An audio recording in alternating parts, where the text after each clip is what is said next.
I just bought this mountain bike for $2,300 and it's worth $4,000, and I'm going to show you exactly how I did it. By the way, my name is August and I've been using this method for the past 6 months and it's earned me over $3,000 profit. Alright, so to start, I always use Facebook Marketplace. This is for many reasons, but the main reason is the size of the community.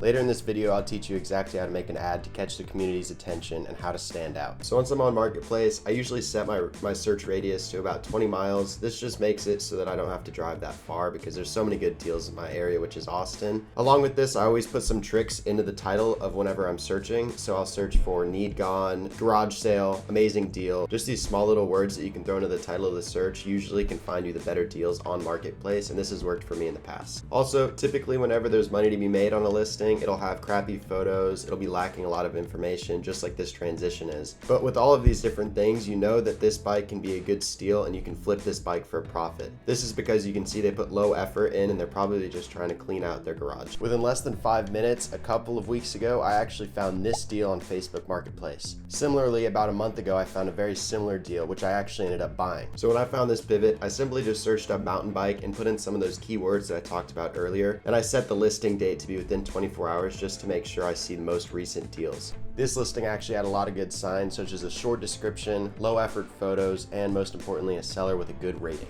The final step in picking my flip is searching up the bike on Bicycle Blue Book, which will tell you a lot of important information about your bike. This is my favorite tool because whenever I use Bicycle Blue Book, it tells me the estimated market value along with the trade-in value that they would buy it for. I use this to figure out the price at what I'm going to list the bike for eventually and see if the bike that I'm actually buying is a good deal. One final step that I use every once in a while is looking it up on ChatGPT. This is just because you can find out the major flaws and stuff, and you can use all of this information as it'll give you a basis to ask the seller questions whenever you actually go to negotiate the bike. After you know the bike is a great deal, I always make sure to message the seller in the nicest possible tone. I do this because a lot of the time, if it's a good deal, a lot of people will be trying to get the deal. And so if you send a really sweet message and they see it, they might actually give you priority over someone else. In this example, I even said Happy New Year's because it was actually the 31st whenever I messaged him. All right, so I just picked up the bike and it was actually a lot harder to negotiate with the guy than I first thought. In the listing, he said that the price was firm, and I guess I didn't realize that he was actually firm on price. I planned on offering him maybe like $2,000, which I did, and he immediately countered with $2,500, which is what he listed the bike for. But I ended up taking it for $2,300 after some negotiating. The only problem is that the rear brake was leaking like a little bit of fluid, but I'm just gonna take it to the shop, and he took $100 off for just that too. So yeah, other than that, it was a great deal, and I'm just gonna wash up the bike now. Every time I wash one of my mountain bikes, I make sure to use a low pressure hose. This ensures that you won't be forcing any dirt into small areas such as bearings. The soap that I use is my own brand called summitbikewash.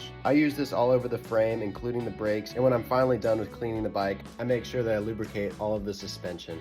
I'm currently creating my first company as a student athlete called Summit Bike Wash. Let me know if you're interested in a student-led company and if you have any comments on what you would like to see in a mountain bike wash. Alright, so now that I successfully got the bike and I got the deal, it's time to sell it. The way I sell it is on Marketplace, and I sometimes sell on Pink Bike too, which is just for mountain bikes.